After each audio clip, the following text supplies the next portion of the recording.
Welcome back to the Caribou Data Science Challenge. Before we get started, I want to have a couple notes.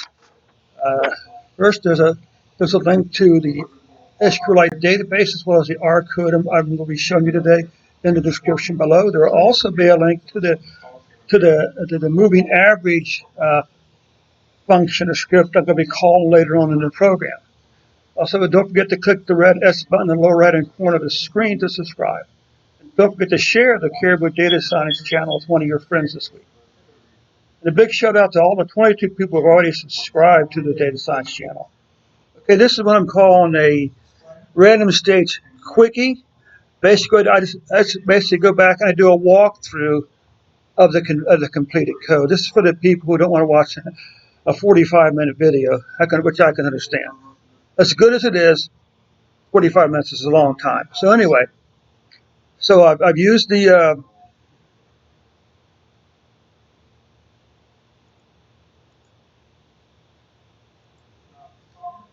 so first of all,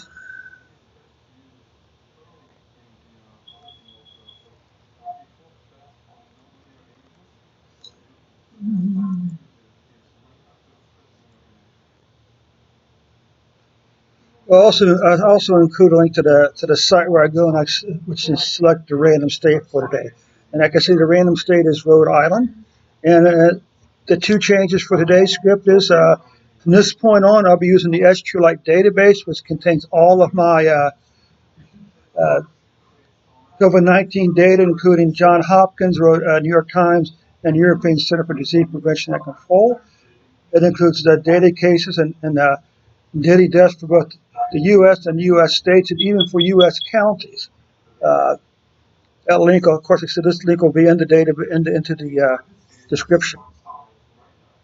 So the main difference here, two differences. One, we're calling this RSQL library, and then we're doing here's where I'm calling the script that contains the moving average function.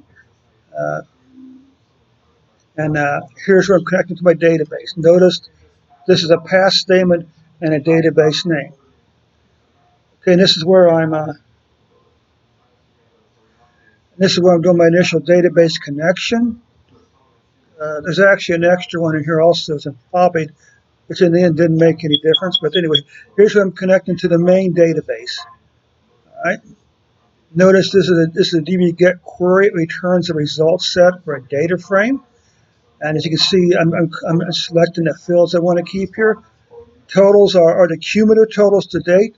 New cases are the new cases for that day as a new death. And I'm selecting from the state's daily table, where then I'm also selecting Rhode Island. I'm pre-selecting Rhode Island here. Now, you can pretty much include any code you want to, valid SQL code you want to in this dbget query statement. And notice fixing the date. And then I like to do a sort anymore by date. And we're going to do, so let's run this, run this, run this, run this. One note, you can see the function the moving average function down there. Okay, that's how you know it at load it correctly. We've got our DB connection, so now let's come down here, pull the data for Rhode Island.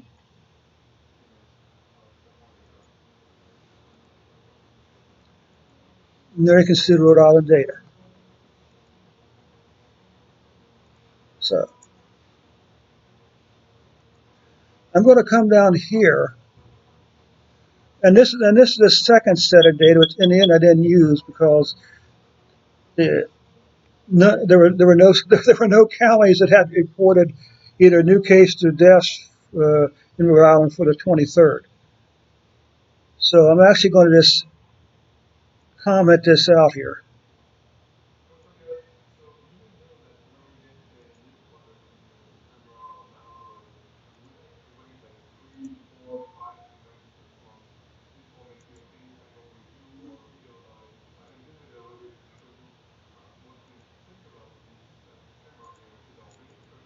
So I'll comment that out. Now we're going to plot the daily new cases and new deaths. And here you go. This is the cumulative total cases. You know it's cumulative on a plot because the plot goes up and up and up and never declines. You might look here, you see, and if we continue this line out straight, you might say, well, gee, it looks like the curve in cases is starting to flatten back in June. A more steeper incline for deaths, but even so, it looks like that's starting to flatten out right about here. Okay.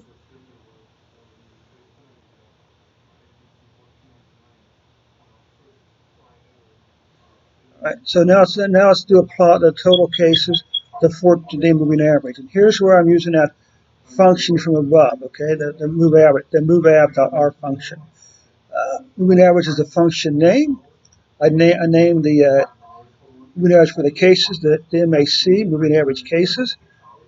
Here's where I call the field I want to do an average on, and here's the period of time. In this case, 14 days. And here's the same thing for deaths. So now we just got a simple plot, main plot line up there, moving average down here, main plot, moving average. So let's take a look here at this.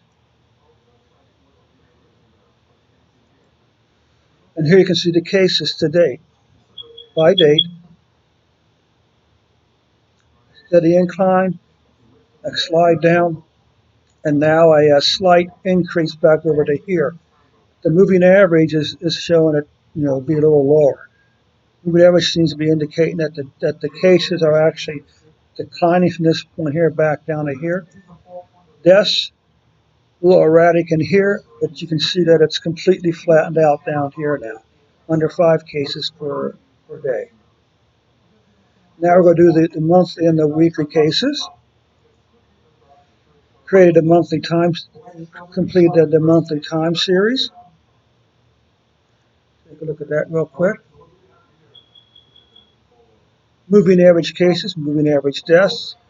You look down here that this 8-1 is going to continue all the way down to the end of August, and this week case is going to continue down for the 7-day period. So all the dates from May 16th to the 8/13, 8/23 are going to be labeled as August 16th. That's what that does. Now the magic happens down below here with an aggregate function. Notice the format here. From the standpoint of standard plot, this is y, then x. The x-axis comes second. The name of the data frame and the function. I'm calling a sum function here. You can put any function you want, any R function you want to in there. I could probably even put the move average in there, but that's all right. It's a little too much. So we're going to do 2 things. We're going to calculate the total new cases by week, and the total new deaths by week. And then we're calculating a very rough death rate by dividing the number of deaths, weekly number of deaths by the weekly number of cases. And then we just do it, and finally we calculate, once we calculate already, a very rough death rate. So let's take a look down here. Cases, you can see, came down a slight spike here, but still lower than the 7. It's still less than 1,000 deaths so far by the week total. Deaths came down, slight increase, but still below 20. This is the current week of August. So far this week they have had a few cases, if that's correct, for the week. But look at this, they're staying below 30. Death rate is still well below 5%. Probably closer to 2%. Now let's take a look at total new cases and deaths from June 1st. Okay. Once again, you can see this. Cases, besides a few spikes, are really pretty flat. The spike over here is 150, but it's still not doing too bad. Now here you can see the deaths came down and ended right there. Still, the deaths are very low. Since say about the middle of July, the deaths pretty much are staying below 5 deaths per day. In actual fact, if we looked at some of the numbers recently, up here, for instance, let's just do a 823. Look at this.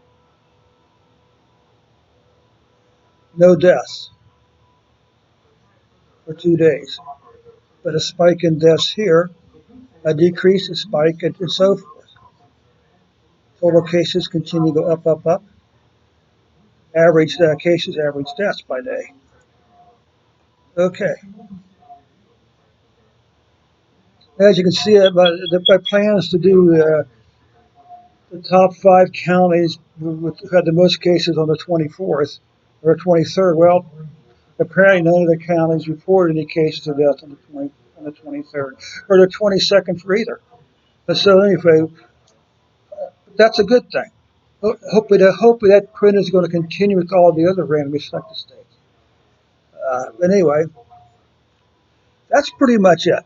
Very quick walkthrough, very quickie walkthrough of cases of the random states for Rhode Island for the August 24th, 2020. Once again, I'd really appreciate if you guys would go and click that red S in the bottom right-hand corner of the screen and subscribe to the YouTube channel. I'm holding at 23. Let's get to 25 and even 30 by the end of the week. Invite your R buddies to come and to subscribe to this channel. Also, comments, requests are all welcome. If you're looking for something very specific, I'll see what I can do. If you want to post information, you can also post maybe a link to your own code. If you have some R code on GitHub you want to share, put that in the comments below also. Once again, thanks so much for spending this time with me today, and we'll catch you on the flip side.